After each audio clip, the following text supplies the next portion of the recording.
here today to talk about Safety Surge number 3 and 4. Safety Surge number 3 begins on Tuesday, July 5th, and continues through Monday, July 11th. Begins at 8 p.m. on the 5th, and will have significant impacts, obviously, on the customers that use the yellow and the blue line.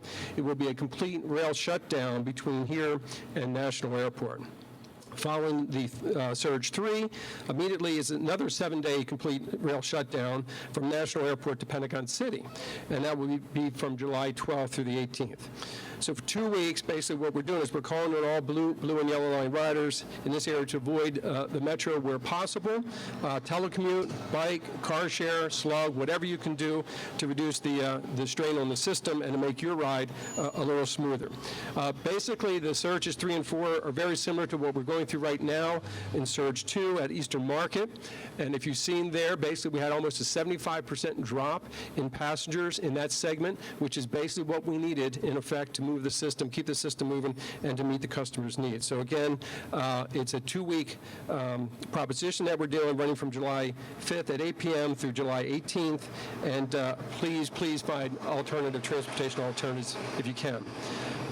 For those that have no other choice, we will have limited bus available, but again, that experience will not replicate what rail service does. So again, we need people to use other options where they can. The easiest way to do that is go onto our website, and there's different links to all the different options, and I'm sure some of our other speakers will speak to that. Before turning it over to the mayor, I did want to thank, obviously, the local leaders in the area and the local jurisdictions for all the help that they've been doing. They've been doing a fantastic job. They did on Surge 1 and Surge 2, and now for 3 and 4, I know they'll do the same. I want to thank again the media. I think it's been fantastic in everyone getting the word out and keeping the word out there. And then finally, and most importantly, is thanking our customers for basically what they have to deal with. Again, we're doing this for their safety, for everyone's safety, and obviously the service reliability. So with that, let me introduce the mayor. Thank you very much. Thank you very much. Good afternoon. And thank you for joining us, and special thanks to Paul Wiedefeld, who's showing great leadership for our region. Amazing. So thank you for joining us as we enter Surges 3 and 4 of the Alexandria portion of SafeTrack. Over the past month, the City of Alexandria has worked very hard with neighboring jurisdictions, with WMATA, and with our own Alexandria Transit Company's Dash bus system, as well as local employers, to help commuters and travelers navigate the coming service interruptions. SafeTrack accelerates 3 years of track repairs into less than a year by significantly expanding maintenance work. While the next 18 months will bring many changes and challenges to your commute, the City of Alexandria is prepared and absolutely will work to help mitigate in any way possible any delays and interruptions. During each of the 15 surges, trains and platforms are expected to be extremely crowded during peak periods, and customers may experience extended delays. In fact, we've already seen that. Major delays are also expected on other modes of transit.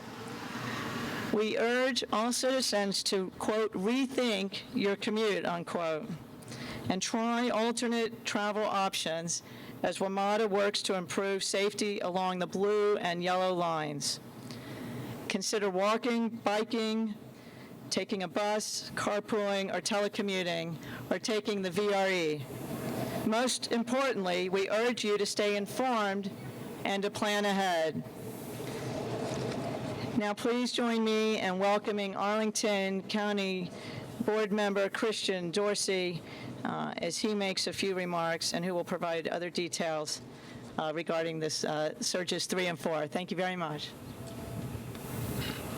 Thank you very much, Mayor Silberberg. So, as this region has come to discover over the course of the last month, that Metro Rail system is really key to moving people around. Of course, we'd rather that we would not have to go through this experience in order to recognize how central Metro Rail is to our region's way of getting people to where they need to be and to keeping commerce flowing. But despite the pain that we have to endure, what has also been proven true over the last couple of weeks is that this region is resilient.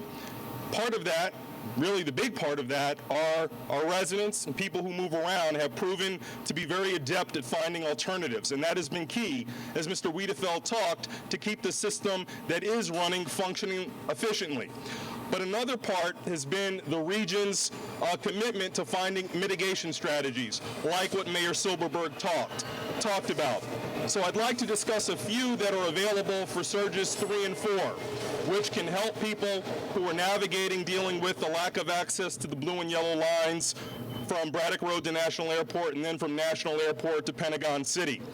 What we have, and it's kind of fortuitous that we are here at this location, at the Braddock Road Metro, we have a relatively new sort of transit route which has been connected. It was started in Alexandria and has been recently completed through Arlington. It is the Metroway, and it's easily identified by fairly new bright blue buses which connect this metro station to the Crystal City Metro Station and all throughout Crystal City, going through the Route 1 corridor. So this is a bus rapid transit experience which provides a one-seat ride for people who may need to go from anywhere between Braddock Road and Crystal City. It is something that is going to be more efficient than traveling in the regular travel lanes because of dedicated right-of-way. It's an experience that if people have not had because they have been rail users, but it fits within where they need to go, we encourage them to do so. For the same price as riding a regular Metro bus, $1.75, they can have a premium experience traveling along the transit way. It's something that I think is going to be very much needed over the course of the next couple of weeks. Recognizing that there are many mitigation strategies needed because everyone's commute, everyone's circumstance is different. It's impossible to tell you everything that we're doing. But I know in Alexandria they are increasing the frequency of their bus routes. In Arlington, we're doing the same. Routes that travel along the Blue Line corridor, we're adding capacity not just in terms of the number of buses, but the size of the buses so that we can handle that demand which may come off of rail. But if your circumstance is not so linear, we encourage you to look at the web resources available, whether they be WMATA's website, or you can also go to commuterpage.com, which lists all of the regional solutions being put into place to actually get us all through this. So again, as we have seen with the first two surges, what's absolutely essential is that people use advanced planning, rethink their commutes, and find alternatives whenever possible. I consider it extremely fortunate for all of us that we have seen folks be able to telework and bicycle and walk to greater degrees than we have seen before. It's been essential for moving us forward. I'd like to add one other note about airport travel, since we're hearing from a lot of people who are concerned about that. If you are in proximity or can get to one of the many hotels that are in Arlington and Alexandria, I encourage you to look at those hotels and ask about shuttle opportunities to and from the airport as a way to kind of relieve some congestion from rail. So with that, I'd just like to really thank the Metro community, the community of riders who have shown their patience, their resilience, and their willingness to adapt. It's been absolutely critical. And I believe next we're going to have Margaret McKeough, the Chief Operating Officer from the Metropolitan Washington Airports Authority, to talk about a very big impact on National Airport. Why is quality of quality distorted?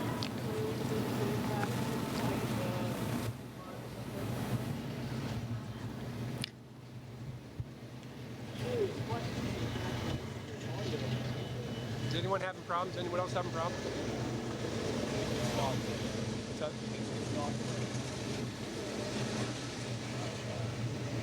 Good afternoon. I want to thank everyone at WMATA, and Paul, thank you for the opportunity for the Washington Airports Authority to participate in today's messaging as we all prepare for the next two surges that are going to have an impact here at Reagan National Airport. Make no doubt about it, this is going to impact all passengers coming in and out of Reagan National, regardless of whether they rely upon WMATA and the metro system for access to the airport. And the reason for that is because we're having record passenger activity levels at Reagan National this year that have already provided a taxing situation for our roadway system, as well as all of our modes of transportation. So we're asking all of our customers planning on coming to Reagan National during this 2-week surge period where Metro will stops at the airport will be affected, to please plan ahead and plan wisely. There are a number of alternatives that are available for alternative ways to get to the airport, and we plan on having all of them available for our customers. But as we go through this record period of growth, not only this year as part of the activities at the airport, but part of the peak summer travel season, it's important for all customers using the roadways to understand how congested that they've become. So please, please plan ahead. And if you live in the community and have been accustomed to, on occasion, using the roadway system through National for convenience, we ask that you not do that during this 2-week surge period, because our roads are going to be even more congested than usual as folks plan alternative means. So just to remind everyone, there are robust opportunities on how to get to the airport. We have Uber and Lyft already legally permitted to operate on our airport. We have a robust number of taxi cabs that are always available on the curb, and we have shared ride as well. And I'm happy to advise that we are within walking distance of Crystal City should you take the Metro bus option into Crystal City.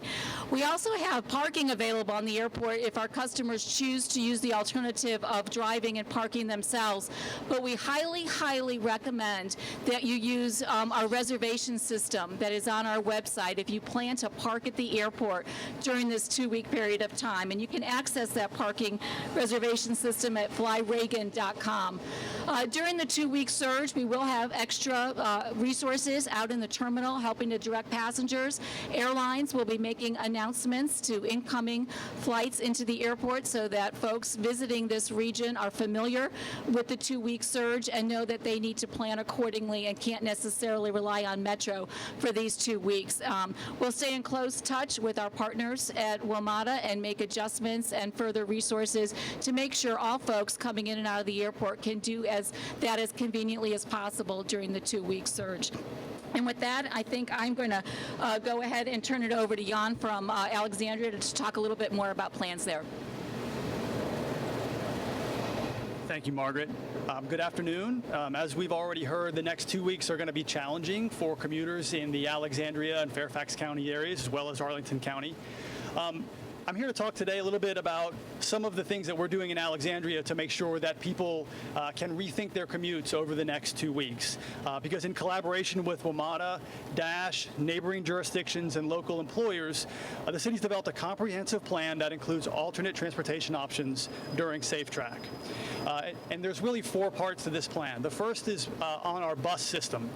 We'll be offering free high-frequency express shuttle buses between Braddock Road and Pentagon City stations during surges 3 and 4 to accommodate commuters on the blue and yellow lines. Free shuttle buses will also run between Braddock Road Metro Station and National Airport during Surge 3 and between Pentagon City and National Airport during Surge 4. We will also have free and increased service on Metro Way, which Board Member Dorsey mentioned earlier.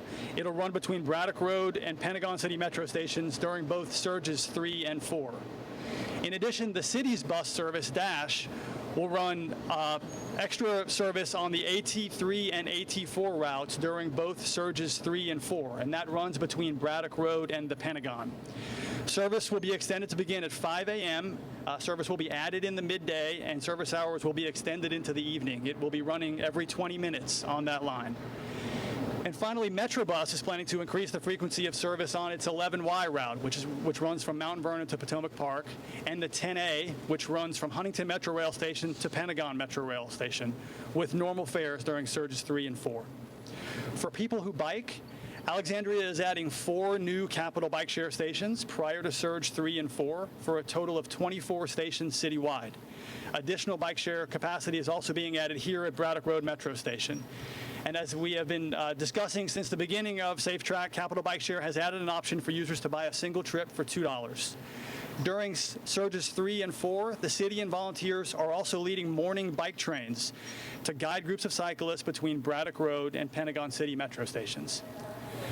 For commuters who use our roadways, it's important to note that new car sharing and taxi areas will be added to the Braddock Road Metro Station. And the city's Traffic and Parking Board also last night approved a special $15 flat rate for taxis that'll run from Braddock, King, and Eisenhower Metro stations. The rate covers all occupants and baggage will be in place during Surges 3 and 4. In order to accommodate additional bus capacity, the city is temporarily prohibiting some street parking around metro stations affected by the surges and will restrict some street sections to buses only. So we ask residents to please be alert for new traffic signs and patterns. The city has also adjusted our 2016-2017 paving schedule to avoid work on major roads that may coincide with SafeTrack surges, and we've asked private utility companies to do the same for their scheduled maintenance. The Alexandria Police Department is also providing additional traffic control at key intersections impacted by the surges. And finally, Alexandria's Traffic Management Center will be fully staffed and ready to assist and adjust traffic signal timing based on traffic needs. Finally, in terms of telework, the city is actively reaching out to employers, businesses, and retailers to encourage teleworking and flexible work schedules. The city manager has directed that all city departments expand telework and alternate work schedules for city employees. The city is happy to assist in any way we can, and we urge travelers to visit alexandriava.gov/SafeTrack for the latest information and more ways you can plan ahead. And with that, I'm going to turn things over to Tom Biesiandy from Fairfax County Department of Transportation. Thank you very much. I appreciate everyone being here today. You are really important in helping us to get the message out. In Fairfax County, we continue to encourage employers to allow their employees to telework and to use alternative work schedules, because that is a really effective, low-cost way to be able to reduce some of the congestion that will be created as a result of these surges. In addition to that, we have over 40 park and ride lots in Fairfax County where commuters can form carpools, van pools, pick up a slug line, or pick up bus service. Most of those park and ride lots have bike facilities, either lockers or bike racks, and all of our Fairfax Connector buses are equipped with bike racks. So we encourage people to use that as an alternative as well. During Surges 3 and 4, Fairfax County and Metro will be cooperating on a special express bus service from the Franconia-Springfield Metro to the Pentagon during the morning and evening peak periods, and that service will be running every 6 minutes in the peak direction and every 12 minutes in the reverse peak direction. So during the morning and evening peak, Metro and Fairfax Connector will be collaborating to provide that service. It provides an alternative to avoid this portion of the Metro rail system but connect up at the Pentagon. In addition to that, Fairfax County provides bus service on Route 393 and 394 from the Saratoga Park and Ride lot. There's plenty of parking there in that VDOT lot, and that service is directly to the Pentagon. So there are alternatives for people to avoid the surge area, and we encourage people to take advantage of those alternatives. My guess is all of those alternatives are going to be better than getting back in your single occupant vehicle and trying to navigate through this area during these surges. Thank you very much for your participation today.